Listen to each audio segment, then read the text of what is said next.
Hi, my name is Max Flower. I'm here with Tren Griffin at the Berkshire Hathaway shareholders meeting, and he's written a book called The Complete Investor about Charlie Munger.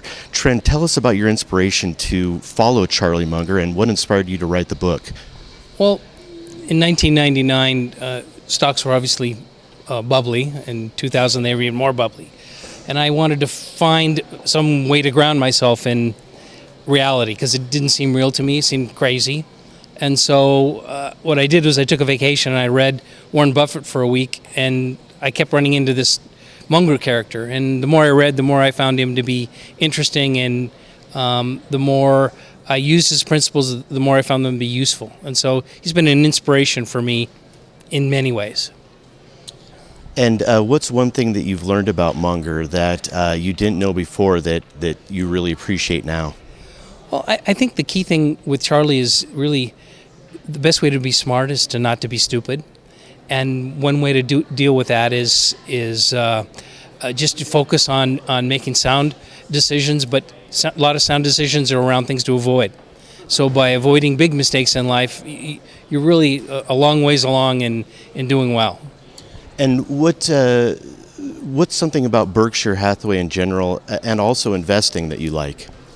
Well, investing is hard, and anybody who says it's easy, Charlie says, is stupid. If investing was easy, everybody would be rich. And so what I've learned is you really want to focus on making a small number of really important decisions extremely well. And so you need to be this unusual combination of very, very patient, but also very, very aggressive when the time is right. There you go. And so how have you done that in your personal life?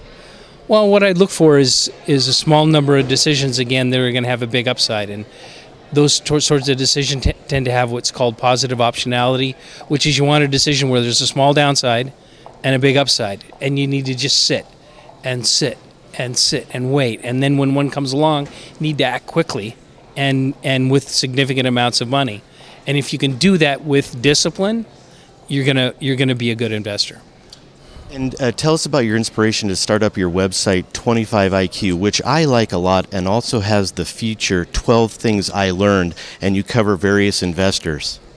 Well, what I wanted to do was, basically it's an academic exercise, but I wanted to do an analysis of all these investors and do it systematically and go through them one by one and look for common characteristics and attributes.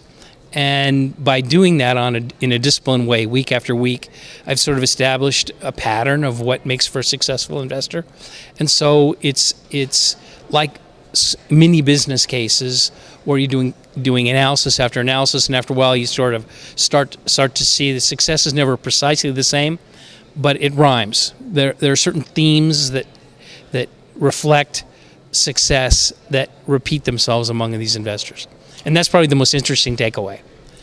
And so in your case, you were an investor, and then you started advising with Microsoft, and then you became an employee of Microsoft, and now you're a writer. What's in the future for you in your career? So what happened with me was I started out as an entrepreneur and working for entrepreneurs, and I was in business. And then we made enough money that we were investing our own money, and so I became an investor for 12 years. And then we had the end of the internet bubble, and at that point I realized what really made me happy was being involved in a real business. And I think the most interesting business in the world right now is software. So my career sort of traveled an arc: entrepreneur, investor, and then went back to basically the last stage of my life, or the last professional stage of my life, which is I just love the software business. And so I've been doing that for 15 years now.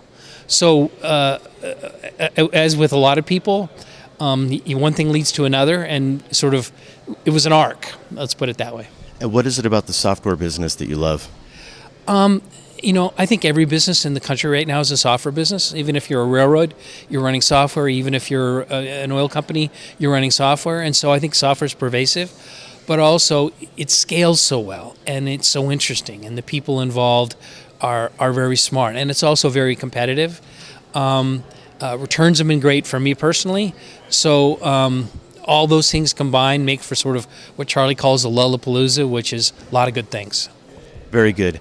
Well, Trent, I really appreciate your time. I encourage you to keep up the great work. I look forward to reading more of your posts on your 25 IQ blog, and thank you so much. Okay, thanks I appreciate it. Thank you. That's good.